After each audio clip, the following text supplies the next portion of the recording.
Governor, your reaction to Donald Trump's statement on abortion? Well, the president is exactly right. And his thoughts and his heart is with women in crisis that are facing these situations with precious babies. And that Roe v. Wade gave this right back to the states, and that's exactly where it should be. Every state will look different. We may hold personal beliefs as elected officials. I'm personally pro-life, but every state will look different, and it is about the will of the people.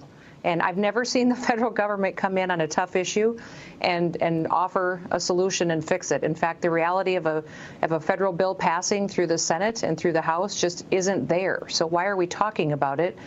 People have more of an input and more of a way to frame their state laws and what it looks like in their state with our state legislators who are their neighbors and their businessmen and women. Talk to them and have that conversation. And that's exactly what President Trump was saying. Do you believe, Governor, that Republican governors that are pushing for 6-week abortion bans, to have that be on the ballot this election, is politically risky for Republicans? I think that we've shown that in many of these swing states, that those over 80% of the women in those states are more than a single issue voter.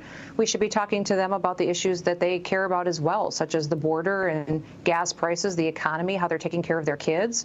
These governors, we all have opinions and we all have personal beliefs and values, but the will of our people in our state decides what the law is. I don't get to be a dictator, and no other governor gets to as well. We can voice our opinions, but at the end of the day, the people should decide. So that's what I would encourage Republican governors to do, is to listen, to talk to their people, and to recognize that the Democrats are the extremists on this.